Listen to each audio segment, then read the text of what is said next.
Hello students. तो welcome to this lecture of semiconductor devices. पिछले lecture तक हम लोगों ने ट्रांजिस्टर के कंसेप्ट्स पढ़े, कॉमन एमिटर कॉन्फ़िगरेशन पढ़ा।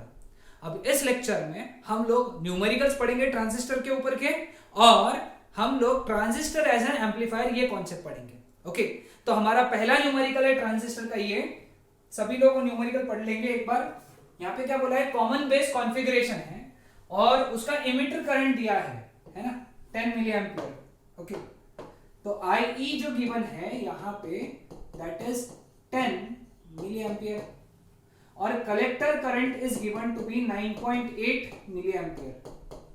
क्या पूछा है यहाँ पे, बेस करंट पूछा है। तो इक्वेशन क्या है हमको याद होना चाहिए, IE is equal to IB plus IC। तो therefore IC is equal to IE minus IB। 10 minus 9.8 which is 0.2 milliampere. This is the value of IC. आसान कंसेप्ट है ना एकदम। ये sorry IB and this is IC, sorry extremely sorry. Okay, तो ये था पहला न्यूमेरिकल। चलो सेकंड न्यूमेरिकल पे बढ़ते हैं हम लोग। कॉमन बेस कॉन्फ़िगरेशन दिया हुआ है यहाँ पे, क्या और गिवन क्या है, IE गिवन है। IE is given to be 6.28 milliampere और IC given है 6.20 milliampere। Determine the common base DC current gain यानी beta DC, sorry alpha DC। तो करंट गेन कितना रहेगा, आउटपुट अपॉन इनपुट, क्योंकि बेस कॉमन है ना, तो आउटपुट कलेक्टर, इनपुट एमिटर, है ना। तो इट इज 6.20 अपॉन 6.28। इसको सॉल्व करेंगे तो इसका वैल्यू आएगा 0 पॉइंट कितना, अप्रोक्सीमेटली मैं अप्रोक्सीमेटली बता देता हूँ। इसका वैल्यू है 0.987। ये वैल्यू लिख लो, है ना, सॉल्व करके आ जाएगा ये वैल्यू। आसान है ना। देखो यहाँ पे common base current gain, current हमेशा आउटपुट अपॉन इनपुट होता है। आउटपुट ये IC होता है और इनपुट IE होता है ना। चलो आगे बढ़ेंगे हम लोग। Common base DC current gain of transistor is 0.967। Alpha का वैल्यू 0.967 है।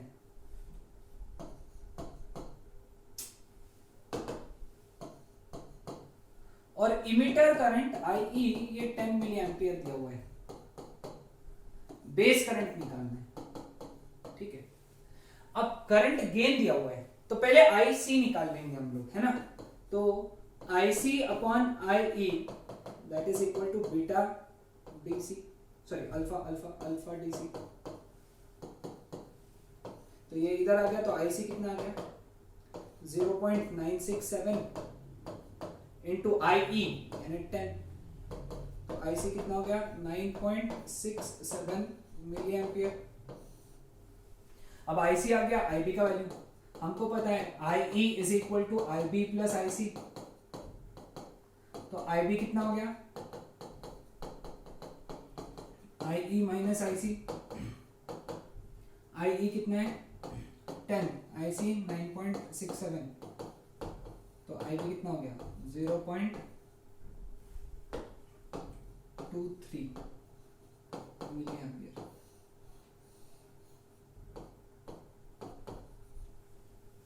ठीक है, समझ में, बहुत आसान न्यूमेरिकल्स है इसके, बहुत आसान है ना, डरना बिल्कुल भी नहीं है।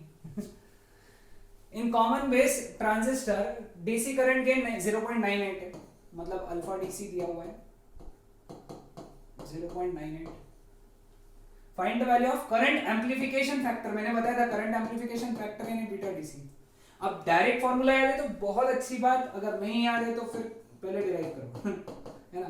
तो it is alpha DC upon 1 minus alpha DC यानी 0.98 upon 1 minus 0.98 which is 0.98 upon 0.02 which is 98/2, है ना।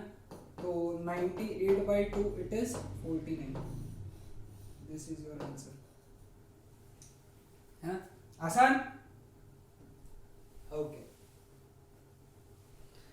Next question, for a transistor IC given है, IB गिवन है, find the value of current amplification factor. Current amplification factor beta DC that is equal to IC upon IB, direct formula. IC कितना 15 milli ampere और ये है 0.5 milli ampere, तो ये हो गया 150/5 मतलब 30।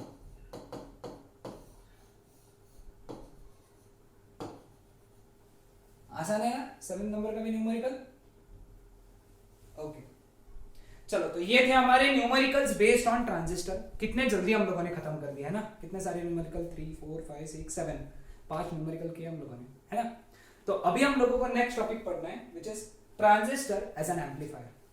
ओके, अब ये वाला टॉपिक पढ़ने से पहले हमको सबसे पहले इसका डायग्राम निकालना होता है। ओके, डायग्राम, तो इसका डायग्राम हम लोग क्या करेंगे, सबसे पहले कॉमन एमिटर एम्पलीफायर का सर्किट डायग्राम निकाल लेंगे। ठीक है, तो सर्किट डायग्राम में ये बेस था, ये कलेक्टर था, ये एमिटर था। बताओ कौन से प्रकार का ट्रांजिस्टर है, पीएनपी या एनपीएन, है ना। कौन सा है, एनपीएन, क्योंकि बाहर की तरफ एरो है ना, बेस टू एमिटर। ठीक है, ये आरबी है ना, आरबी बहुत छोटा सा रेजिस्टेंस है जो हम लोगों ने बेस में लगाया है ना। डायग्राम साथ ही साथ ड्रॉ कर दो, साथ ही साथ ड्रॉ कर दे, चलो, है ना। मैं जो बना रहा हूँ, पहले ट्रांजिस्टर बनाया, फिर बेस में एक रेजिस्टेंस लगा दिया, है ना। फिर बाद में हम लोग क्या करेंगे, यहाँ पे एक कैपेसिटर लगा देंगे और यहाँ पे सप्लाई लगा देंगे।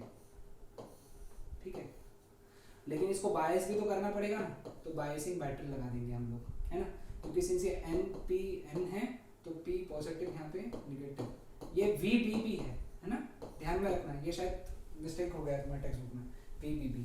और ये हमारा इनपुट वोल्टेज है जिसको हम लोगों को एम्पलीफाई करना है। हाँ, मैं तुमको बताना भूल गया, एम्पलीफायर यानी वो डिवाइस, सेमीकंडक्टर डिवाइस जो एम्पलीट्यूड बढ़ाता है। ओके, ये स्टार्टिंग में बताना चाहिए था, एनीवेज अभी ध्यान में रखो कि एम्पलीफायर इज दैट डिवाइस, एक ऐसा सेमीकंडक्टर डिवाइस है, sorry, amplifier is that device which amplifies या increases the value of signal, है ना। जैसे माइक सिस्टम में होता है ना एम्पलीफायर, वो आवाज को बढ़ा देता है ना। तो सिग्नल को बढ़ाना, ये प्रोसेस को एम्पलीफिकेशन कहते हैं, और जो डिवाइस ये करता है उसको हम लोग एम्पलीफायर कहते हैं। तो हमको ट्रांजिस्टर एज एन एम्पलीफायर पढ़ना है। ठीक है, ये एक क्लियर है यहाँ तक। तो ये बन गया हमारा इनपुट सर्किट। ठीक है, तो चलो अब हम लोग आउटपुट सर्किट बनाते हैं। आउटपुट सर्किट में हम लोगों ने यहाँ पे एक रेजिस्टेंस लगाया RC, है ना। अब इसको रिवर्स बायस्ड करना पड़ता है, तो ये N है तो इसको पॉजिटिव लगाएंगे, लेकिन ये भी वेरिएबल बैटरी रहेंगी VCC। ठीक है, और यहाँ पे एक हम लोग कैपेसिटर लगा देंगे और यहाँ पे हम लोग लेंगे आउटपुट। ठीक है, आउटपुट क्लियर। ये हो गई हमारी सर्किट डायग्राम, पॉजिटिव या नेगेटिव। ओके, हाँ, ये यहाँ पे बोलो मत, यहाँ पे हम लोगों को ग्राउंड करना है ना। तो चलो अब हम लोग इसके क्या करते हैं, हम लोग समझ के लेते हैं कि हमको क्या करना है। एक बात ध्यान में रखना, सबसे इंपॉर्टेंट बात, ये जो है ना, ये बायसिंग बैटरीज है। ये इसको फॉरवर्ड बायस के लिए, ये इसको रिवर्स बायस करने के लिए। जिस चीज को हम लोगों को एम्पलीफाई करना है वो है VI, और वो एम्पलीफाइड आउटपुट भी तो लगेगा हमको, वो है VO। ठीक है, तो सबसे पहले हम लोगों को इक्वेशंस देखना है। हाँ, एक बात ध्यान में रखना, इसकी वैल्यू बहुत छोटी होती है, स्मॉल, है ना। ओके, तो चलो will start with the equations.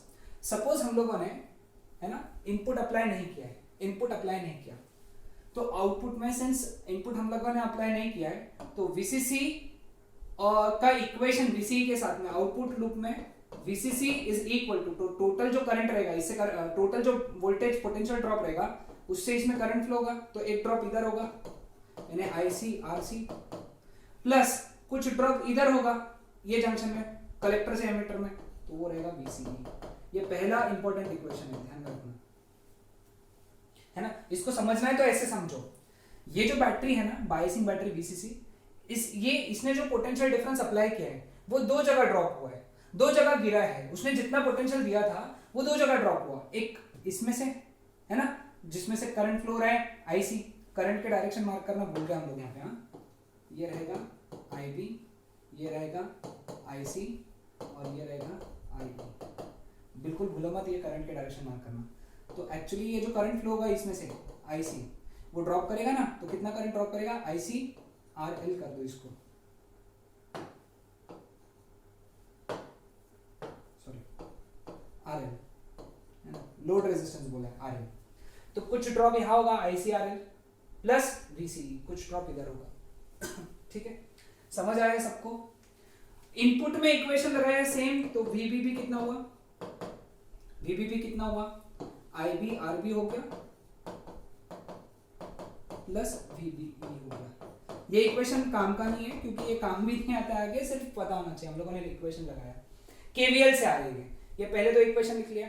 अभी क्या होगा कि जैसे ही तुमने वीआई लगाया, वीआई तुमने लगाया, तो बायसिंग बैटरी के अलावा वीआई ने भी कुछ करंट कंट्रीब्यूट किया, यानी इनपुट साइड में करंट चेंज हुआ, है ना। इनपुट साइड का करंट यानी कौन, आईबी, यानी जैसे ही वीआई लगाया आईबी में चेंज हुआ, और आईबी में चेंज हुआ इसीलिए आईसी में भी चेंज हुआ, क्योंकि हमको पता है आईबी बदलेगा तो आईसी भी बदलेगा। समझ में आया, सारा पिक्चर ध्यान में आया क्या, कि वीआई यानी इनपुट अप्लाई करने के बाद में आईबी बदलेगा, आईबी बदलने से आईसी भी बदलेगा। Okay, so we need to understand कि वीआई से आईबी कैसे बदला और आईबी से आईसी कैसे बदला, है ना। तो यहां पे इनपुट टोटल कितना हो जाएगा, वीबीबी प्लस वीआई, क्योंकि वीआई भी लग गया तो बायसिंग के अलावा वीआई भी लगा। वीबीबी का वैल्यू कितना हो गया, वीबीई प्लस, पहले ये टर्म लिख देता हूं, प्लस आईबीआरबी। अब वीआई से क्या चेंजेस आए, वीआई से क्या हुआ, आईबी चेंज हो गया, वीआई के वजह से आईबी चेंज हो गया, तो आईबी जो चेंज हुआ वो हो गया डेल्टा आईबी। ओके, लेकिन हमेशा पोटेंशियल डिफरेंस क्या होता है, करंट मल्टीप्लाइड बाय रेजिस्टेंस। अब इसने जो ड्रॉप कराया वो दो रेजिस्टेंस की जगह ड्रॉप कराया, दो जगह रेजिस्टेंस था वहां पे। पहला रेजिस्टेंस था आरबी, ये खुद आरबी प्लस आर आई। मैंने तुमको पिछले लेक्चर में आर आई के बारे में बताया था। आर आई क्या है, इनपुट डायनामिक रेजिस्टेंस या dynamic input resistance, sorry dynamic input resistance. ठीक है, बट है ना, आरबी बहुत छोटा है, RB is very very small. ठीक है, स्टेप ध्यान में रखना, एग्जाम्स में तुमको एक एक करके रिलेट होगा। आईबी आरबी बहुत छोटा है ना, तो वी आई का वैल्यू कितना हो गया, फिर देखो तो वी आई का वैल्यू कितना हो गया, delta I B into R I. ठीक है, ये हो गया हमारा इक्वेशन थर्ड। समझा सबको, इक्वेशन थर्ड समझा, क्लियर। वी आई का वैल्यू समझ में आ गया सबको। ओके, चलो अब आउटपुट की बात करते हैं। अब आईबी बदला तो आईसी भी बदला, है ना। आईसी बदला तो वीसी का इक्वेशन क्या है, वीसीसी का ये इक्वेशन है।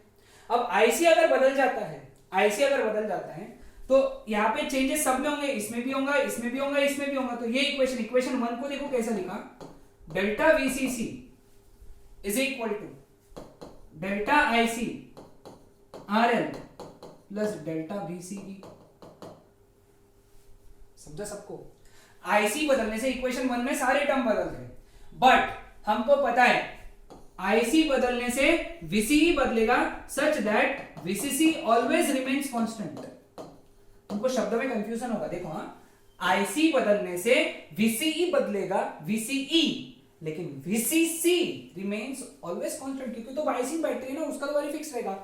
तो देयरफॉर डेल्टा वीसीसी मैं क्या लिख सकता हूं यहाँ पे, जीरो, इसका वैल्यू जीरो है। इसका मतलब मैं ये लिख सकता हूं क्या, कि delta VCE plus delta IC R L equal to zero. ये इधर चला गया, तो delta VCE is equal to minus delta IC R L. ठीक है, बट एक बात ध्यान में रखो, जो वीसीई है वही आउटपुट है हमारा, है ना। जो वीसीई है डेल्टा वीसीई वही हमारा आउटपुट है। तो therefore output is equal to delta VCE, therefore output is equal to minus delta VCE कितना, delta IC RL, but beta DC कितना होता है, delta IC upon delta IB, current amplification factor है ना। तो ये इधर आ गया, तो therefore डेल्टा IC कितना हो गया, delta IB into beta DC, ये वैल्यू सब्स्टिट्यूट करो यहाँ पे, therefore VO is equal to minus beta DC delta IB RL।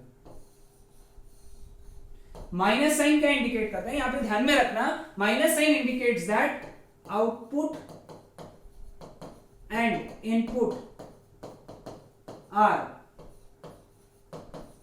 Out of phase. Output और इनपुट आउट ऑफ फेज है। आउट ऑफ फेज का मतलब क्या, आउट ऑफ फेज का मतलब ये कि अगर इनपुट इस तरीके से है तो आउटपुट इस तरीके से आएगा, ऊपर से नीचे, नीचे से ऊपर, ऐसा हो जाएगा। समझ में आया सबको, क्लियर है ये चीज। तो यहां पे हम लोगों ने आउटपुट का इक्वेशन ध्यान में ला लिया, ठीक है। अब देखो यहाँ पे हमेशा ध्यान में रखना, बीटा का वैल्यू तो 1 से बहुत ज्यादा होता है, तो इसलिए आउटपुट बहुत ज्यादा मिलेगा, है ना, क्योंकि बीटा का वैल्यू बहुत ज्यादा है, और बीटा का वैल्यू ज्यादा है तो आउटपुट बहुत ज्यादा, आउटपुट ज्यादा है ना, एम्प्लीफाई हो गया आउटपुट। ओके, अब यहां पे कुछ टर्म्स डिफाइन हुए हैं। ओके, कुछ टर्म्स डिफाइन हुए हैं, वो कौन से हैं, voltage gain AV, that is always output upon input, है ना, आउटपुट अपॉन इनपुट। आउटपुट कितना है बेटा, minus beta DC delta IB RL upon input कितना है बेटा, देखो डेल्टा IB RL, कैंसिल हो गया। तो therefore AV voltage gain that is equal to minus beta DC RL upon RL। MCQ के लिए इंपॉर्टेंट है, याद रखना, बहुत ज्यादा जरूरी, ठीक है। एक और चीज एमसीक्यू के लिए इंपॉर्टेंट, वो क्या है, पावर गेन। पावर गेन को कैसे डिनोट किया तुम्हारी बुक में, AP. Power gain is always voltage gain into current gain, समझे क्या, voltage gain into current gain. यहां का करंट गेन हमेशा बीटा डीसी रहेगा, current gain is always beta DC, current amplification factor ही करंट गेन है, क्योंकि पावर क्या होता है, वोल्टेज मल्टीप्लाइड बाय करंट, मतलब actually potential difference multiplied by current. तो power gain is voltage gain multiplied by current gain, है ना। इसका इक्वेशन पता ही है तुमको, इसका इक्वेशन ये निकाला है हम लोगों ने, beta DC RL upon are आई, और बीटा, और ये कितना है, बीटा डीसी मल्टीप्लाई हो गया, तो power gain is equal to minus beta DC square RL upon, sorry ये स्मॉल आर है, स्मॉल आर है,